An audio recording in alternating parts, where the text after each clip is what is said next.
So, Les, at this point, we are broadcasting live. Live over the World Wide Web. Are we on a porn channel? What's the deal? We're on YouTube. We're on YouTube. Ken Sons and myself started in comedy in 1981 as a comedy team. And Ken, before that, you had absolutely no experience in entertainment whatsoever, correct? No. And share with us your very first time on a comedy stage. Well, actually, my very first time was in Denver, Colorado. Do we have any people here from Denver? 3. Okay, good. I got a ride home afterwards. That's fabulous. Very first time, Les and I thought that we had watched a lot of Saturday Night Live, and we knew they did a lot of sketches. So we would actually put on 3 different outfits, 3 pants, 3 shirts. We would do a sketch. The lights would go out. Feverishly, we would take one shirt off and one pair of pants. We'd do another sketch. Feverishly, we'd take it off. Boom, till we were down to the last thing. My first time on stage, as Les did the opening line, he was a therapist, and he goes, "Nurse, send in Mr. Jenkins." And as I was walking out of the dressing room, my belt loop got hung on a hook for no reason. I was so nervous, I couldn't just take it off. I pulled until I ripped my pants, the first layer of pants, layer 1. Yes. Got it back together, walked onto the stage, tripped, and fell flat on my face. In front of about 250 people who all applauded wildly and said, "Chevy Chase, Chevy Chase, Chevy Chase," because he thought you were parroting the Saturday Night Live. Yeah. And then from there on, we thought we were great. Yes. And we thought we would be on the We quit our day jobs and didn't work for years after that. That's right. We were out of work. Exactly right. And then now you were a touring comic. You were an agent. Used to book comedy. I used to book comedy. And I tried occupational therapy for a while, but I just that didn't work out. Just very couldn't get well. the taste out of my mouth. I said, I'm not doing that anymore. And you lived in New York for a long time. I lived in New York City for a while, and you know, did the comedy thing up there. And Les came up there a few times, and we did some team stuff. And then a good friend of ours in Birmingham, Alabama, said, "You guys should get back together as a team and start doing shows," and that's how the Bermuda Mavericks actually got formed. That's exactly our kickoff was in Birmingham, Alabama. Yes. An entertainer's dream. Yes, it was. I'm talking Alabama, folks. The whole front row had 3 teeth. No, it's actually a great city. We were we toured a while with the Improv, and we were doing quite well. We were having a lot of fun with it. There was another gentleman touring with us, but then we hit, because there were comedy clubs everywhere then, and then we hit Huntsville, Alabama, right when we really were getting a lot of confidence that we were doing well. We thought we had figured it out. Yes, we thought we thought we were really on our way. And Huntsville was an interesting mix of, there was like a NASA program. NASA was there. So in every audience where we performed, half the crowd were like NASA scientists, and half of the crowd were rednecks. Were not NASA scientists. They were not NASA scientists. Yes. Hard to find the sweet spot with the crowd. We would go up and do improvisation, and we would ask for a suggestion from the crowd. The crowd did what you're doing right now. They stared. We would ask for, give us an occupation. That was way more than Huntsville, Alabama gave us. All I know is the defining moment is when we walked off stage one night. Large man, probably weighed 350 pounds in overalls, and he said, "How the hell you get a job like that?" It was awful. Didn't have an answer.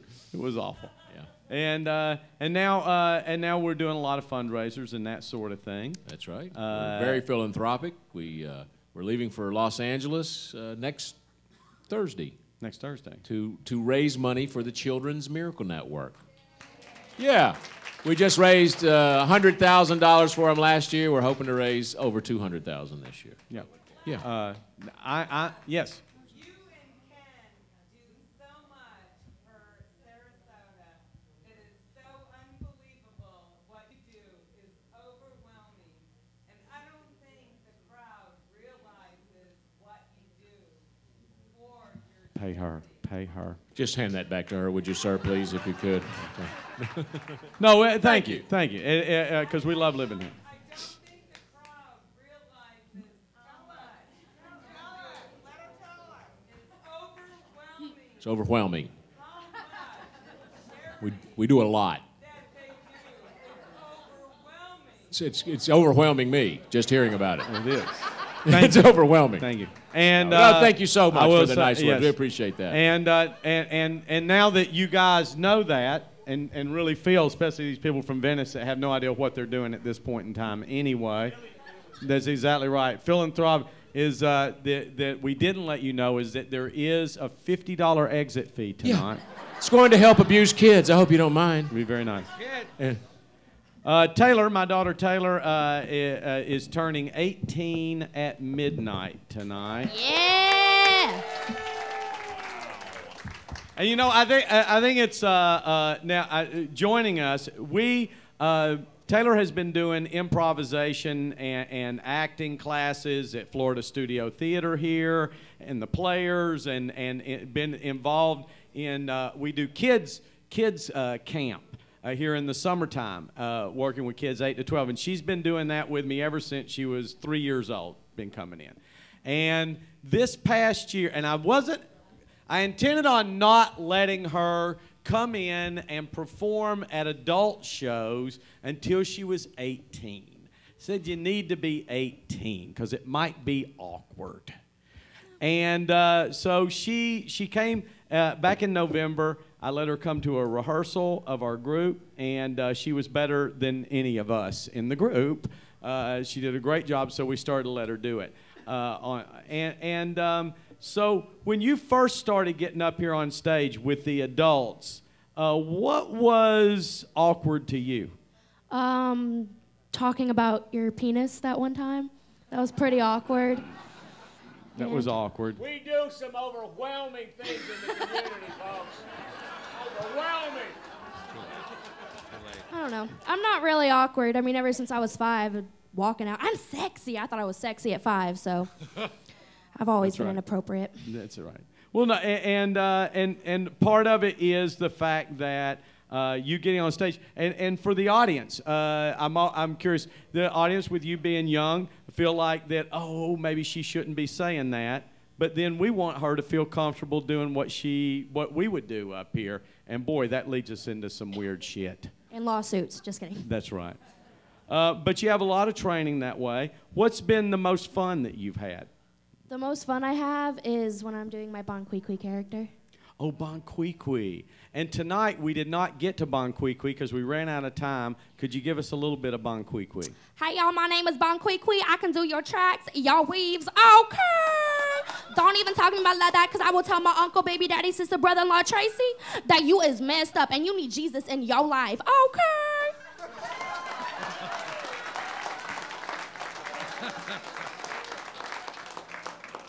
Look at Dimitri. I know her. That is right. That is right. And I remember when you know you think about your kids and what they know and how to allow them to express themselves. And I remember when you were in the 4th grade. 4th grade, I picked her up from grammar school, and as opposed to the penitentiary. And that was 5th grade. That's right. Picked her up from grammar school, and we were listening to the radio, and she flipped it over to a hip hop channel. And the song that came up, I knew was not appropriate for a 4th grader. So I said, I changed it very quickly, and she was like, "Why'd you change that?" I was like, why'd you change that? I know every word anyways. That's what I she remember told it was, me. I like the way you do it, right there, right there. I didn't know what that meant. Yes. And I was like, "No, you don't." And she goes, "Yes, I do." And that's exactly what she did. She sang the entire song for me. And I never, you know, and I'm like, where did you hear that? Malik Harvey. On the playground. Yup. That's right. And what I realized was, in this day and time with kids, is that because of the World Wide Web and all the communication that's there, they hear everything. They hear everything at a very young age. And we can either deny that and act like they don't and basically just say, I don't want to hear it, or we can allow them to express themselves, so at least I know what the hell she knows. And I'm going to tell you, your kids know a lot. More than you know. because we live in a different time now. Now, speaking of a different time, Robin is from a different time. I hear a voice. Is that my little Ken? Oh, you're all grown up. Look at you. Thank you. Oh. Robin, you are now with Circus Sarasota, but tell us kind of your background on how you got here. Well, I started improvisation in 1972 in San Francisco. I was fortunate enough to be one of the 50 students chosen for the Ringling Brothers Barnum and Bailey Clown College right down there in Venice, Florida in 1975. Went back to San Francisco, moved to Los Angeles, pursued a career in this and that. Was at the Comedy Store for 4 years there in improv groups. Moved to Chicago, and I had eventually had the coolest job. I was the second banana. I got to be an idiot for 7 years. I was on the last 7 years of the last bozo show left in America.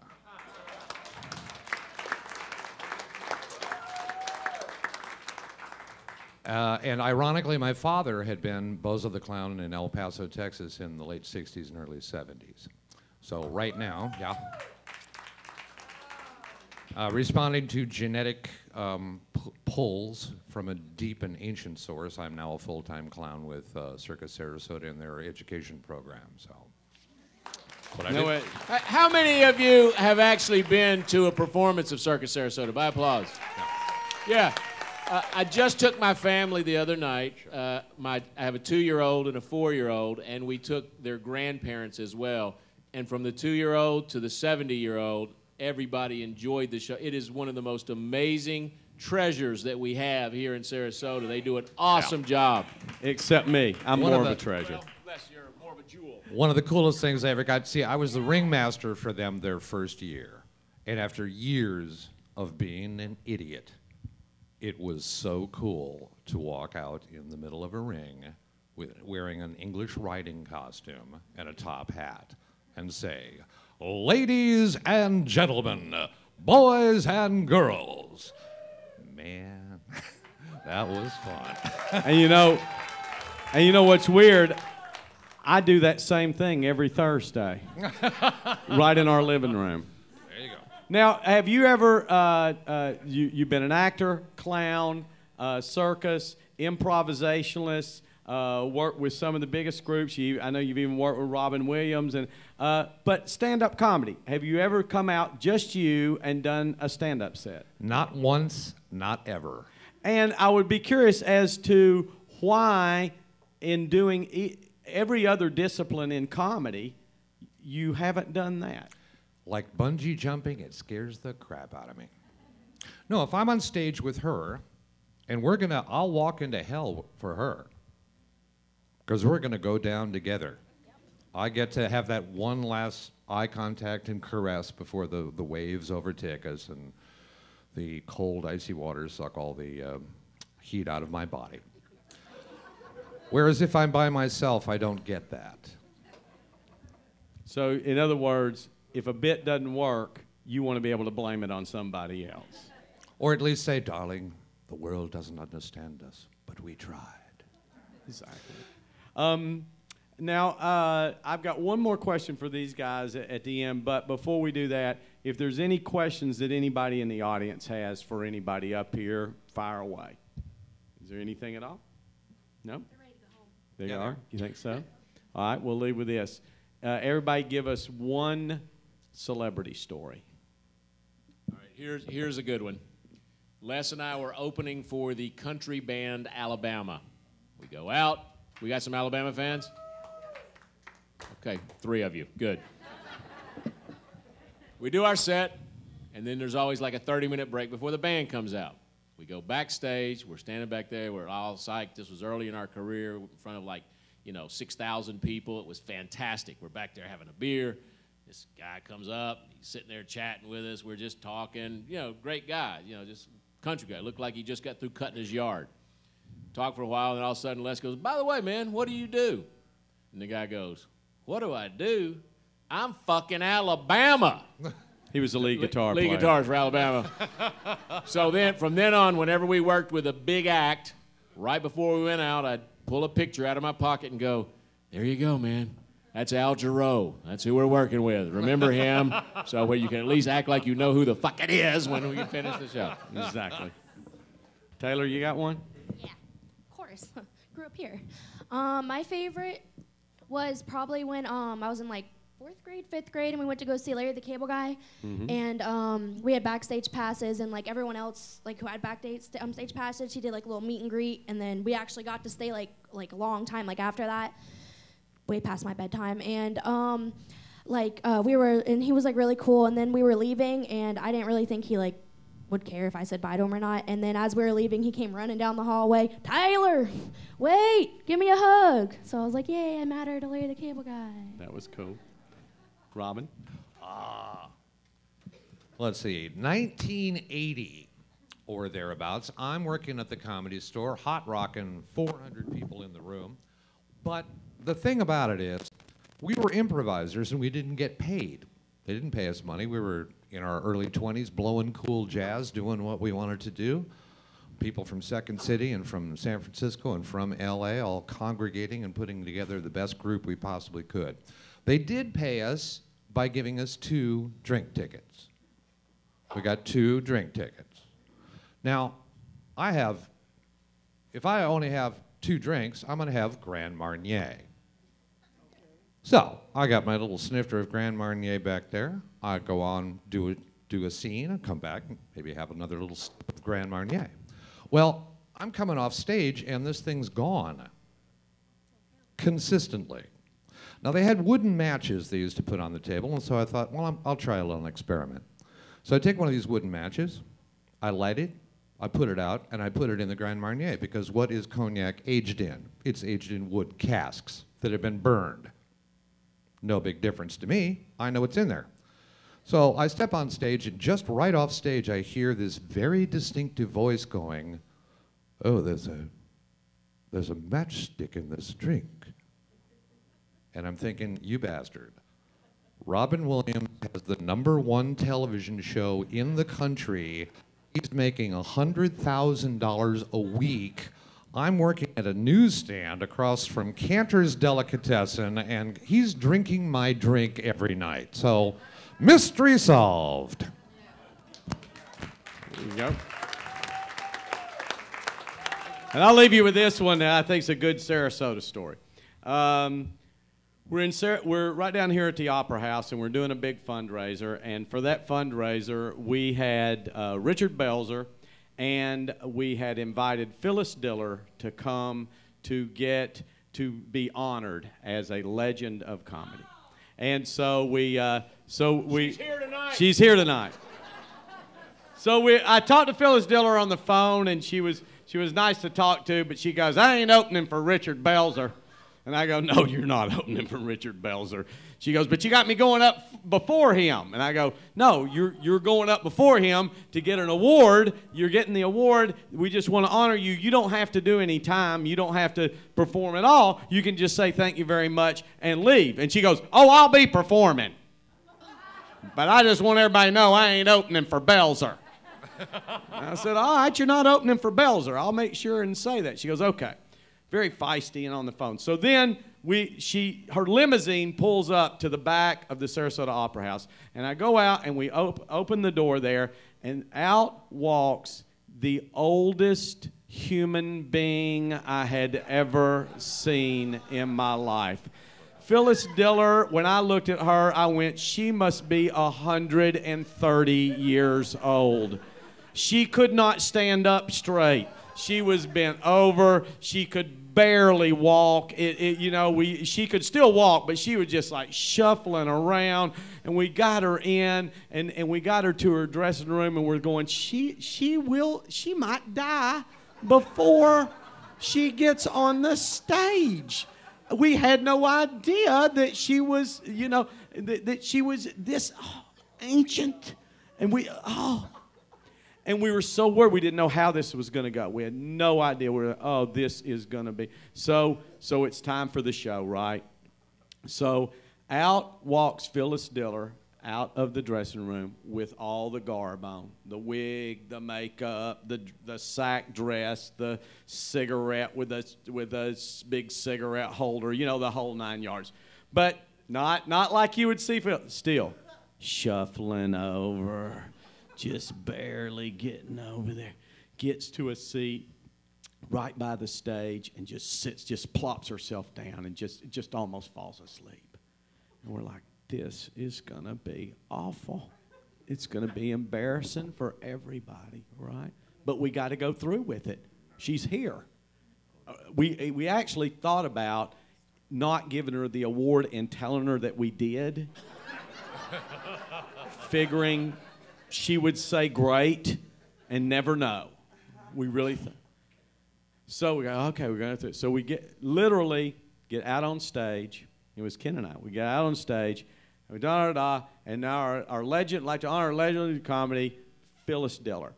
And as soon as we said her name, her body went erect. She stood up out of that seat. She strided out on the stage. Ha, ha, ha, ha! Ain't opening for Belzer.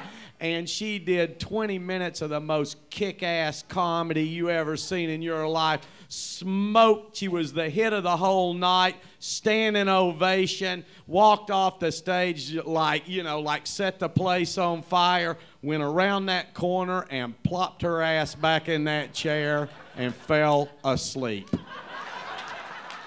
Pretty much. And what Les doesn't tell you is, to this day, she is still at the Sarasota Opera House sitting in that damn chair. And what I will say is, that's what this business does for you. We watched it take 30 years off that person's life for 20 minutes. And then back again. So we thank you all for coming out tonight. Hope to see you again soon.